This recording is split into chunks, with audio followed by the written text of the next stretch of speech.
Wow, you guys really blew up our inbox after that Ravens-Texans game on Christmas. We can't say I'm surprised. And look at this stack of articles you all sent in.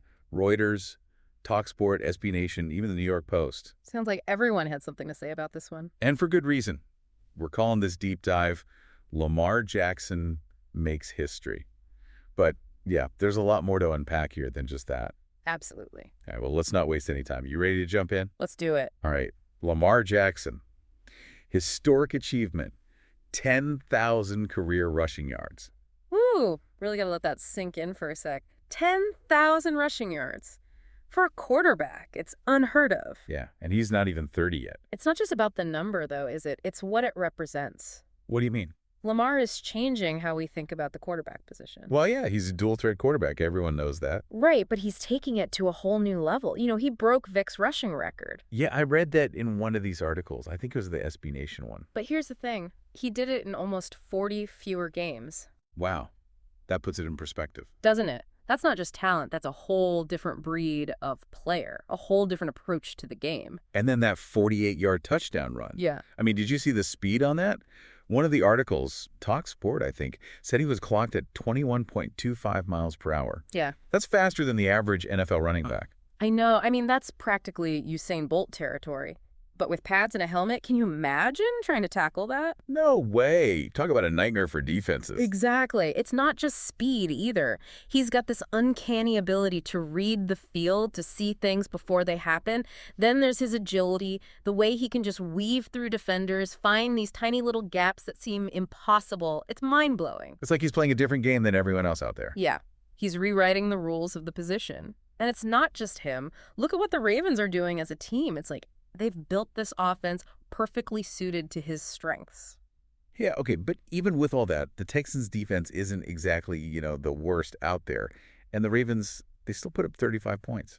Right. It wasn't just a one-man show either. Don't forget about Derrick Henry. Oh, yeah. Almost 150 rushing yards. So dominant. He was unstoppable. And it wasn't just their offense. The Ravens' defense completely shut down Houston. Only 2 points, and those came from a safety.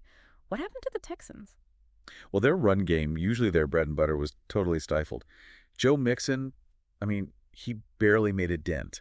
How did the Ravens manage to do that? Well, they were incredibly disciplined on defense. Every player stuck to their assignments, didn't let the Texans' trick plays fool them, and they had C.J. Stroud under pressure all game. Yeah, he barely had time to breathe, let alone throw the ball. And the Ravens' run defense, they were just all over Mixon, reading the plays before they even developed, shutting him down before he could even get going. It was a complete defensive masterclass, really. But here's where things get interesting. The Texans, even with this loss, they've already clinched a playoff spot. How often do you see a team get absolutely dominated and still be in the playoffs? Right, it's a little unusual.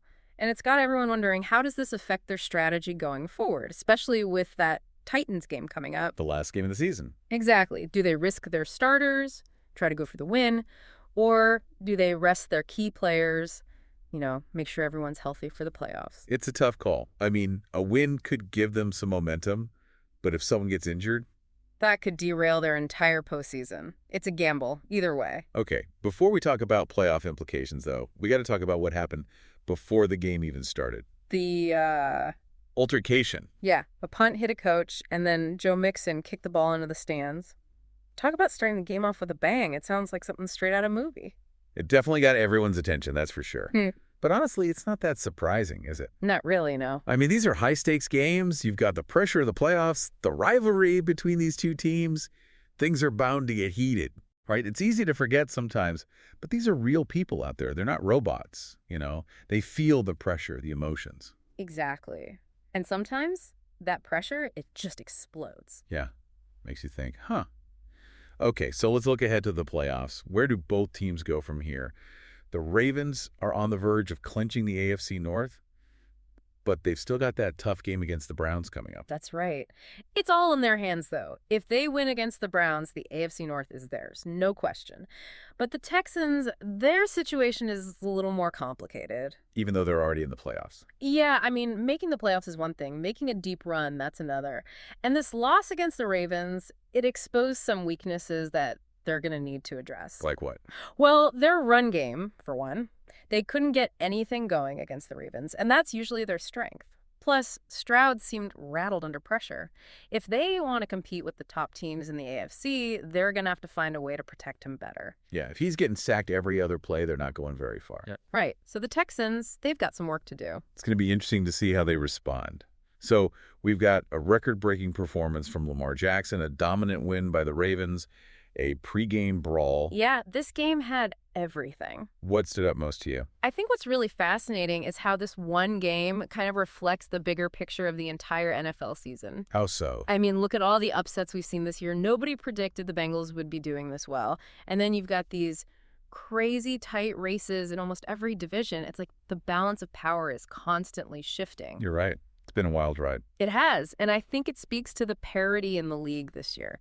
Any team can beat any other team on any given Sunday.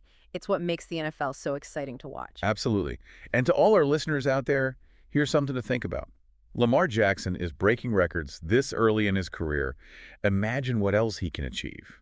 How will his style, his impact on the game, how will that shape the future of the quarterback position? What do you think? Let us know. Today is your lucky day. Today is the day that our $3 website works for you, paying you directly to your PayPal daily. Imagine $3 ongoing continuous payments to your PayPal account.